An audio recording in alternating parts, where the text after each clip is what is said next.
Bhogeshvarya Prashaktanam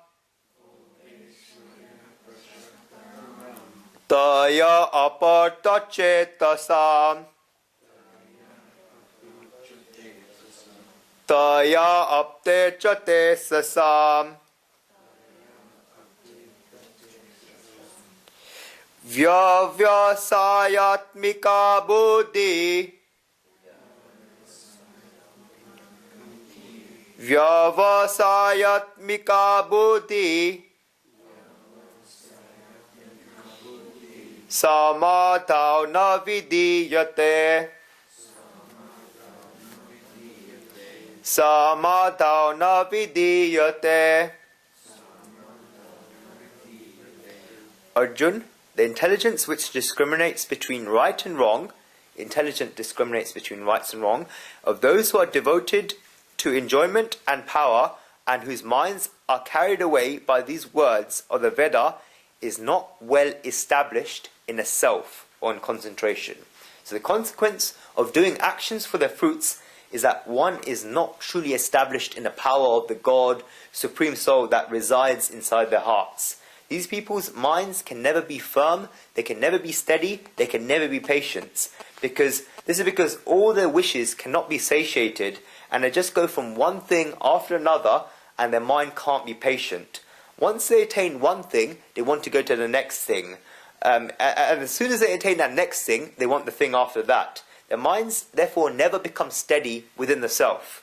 You must understand, meaning another Sanskrit word, understand the meaning of the word samadhi. It says samadhau in the last line. The word samadhi means samyak adiyate asmi atma tatya ata iti atmanam. Meaning, when the mind, samadhi means when the mind becomes concentrated in recognizing the soul. Samadhi, when the mind becomes concentrated in recognizing the soul. Therefore, it doesn't mean that someone with a beard and orange clothes who just sits down in meditation in lotus posture. The mind has to become concentrated in recognizing the soul. Sridhar Swami, in explaining samadhi, said, Samadhi chittayate kagram parameshwari mukhavadam iti avat. Meaning that the soul has only one wish, and that is to go towards God, Supreme Energy, Supreme Soul. How can one attain this state? Shri Krishna says that this happens when a person does works without bondage. Because when we go after things, then the minds keep running after them, and therefore the soul's not concentrated. These people can never have steady minds. Eastern and Western psychology is very different. I said earlier, Gita is a book of psychology. A psychologist very famously said that Gita is like Arjun sitting on the black couch in a psychiatrist's room, and he goes through a treatment. At the end of chapter 18, he comes out of that treatment. Gita is not a book of religion, it's a book of psychology. So Eastern and Western psychology is very different. When Guruji was studying management, as you know, Guruji studied science management, two things kept coming up. If you want someone to do something, then you have to give them, one, an incentive, and B, a motivation. People will give incentives. For example, if you do something, I'll give you £10,000 for it. You get 1 week paid free holidays by the company, you get a company car. They say that only person, once he gets the incentive and a motivation, do they go after that thing. Here, Shri Krishna is saying that a person that is running after these fruits of works can never have a mind that is steady. It's unsteady. You must really learn how to do these works without bondage and without expectations for their fruits. How can one do works without bondage in the way God has explained here? Show you a small experiment. In 24 hours, just do one piece of work without wishing for its fruit. Just one thing without expectation. An anuvrat, who knows what anuvrat is? It's a small penance, very, very small thing. If one says that he would do works without bondage throughout his whole life, it will be easy to say, but that person won't be able to achieve it. You need to break it down to small goals, one at a time. So what should one do? Just have a small penance that will just do one action without wishing for its fruits in 24 hours. Even a small job. Just think that you don't want to get anything by doing this act. You don't want money, you don't want fame, you don't want punya, you don't want heaven, you don't want anything at all out of doing this act. Because whenever we do something, we always want a wish for something out of it. If we see a blind man and we help the blind man cross the road, then straight away we have a wish in our mind that as soon as we cross in the road, he'll say thank you.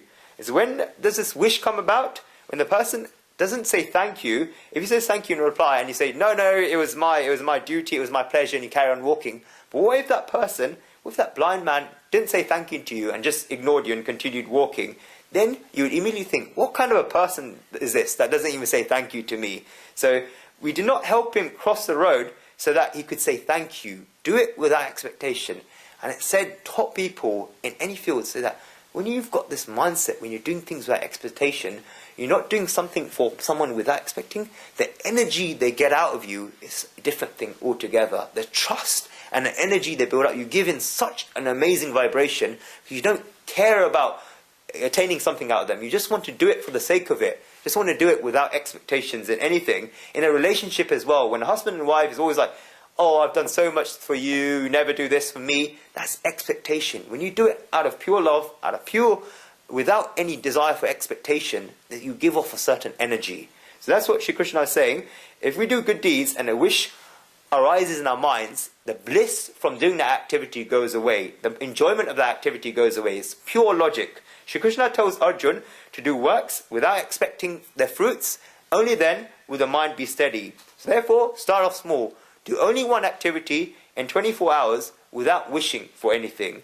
This can be done in many different ways. For example, someone can say, after leaving the office, I'm going to do one desireless action before reaching home, otherwise I will not have dinner, or something like that. Or before going to the office, I will do a desireless action. You do this and your life will change. After doing this small penance, if you're doing a number of such activities, you'll just grow and grow and grow. You're doing it day by day, then you do 2 a day, then you do 3 a day, you do 4 a day, and after 3 p.m. every single day, you only do desireless actions. And then all the jobs you want to do for money or something else can be done before 3 p.m. And after that, you just do desireless actions. After 3 p.m., you won't have any expectations, you won't have any wishes. Eventually, you'll reach the state where your whole life will be without bondage. Each and every one of your activities will be without bondage. And this is a great stage to be in. Continuing in verse 40.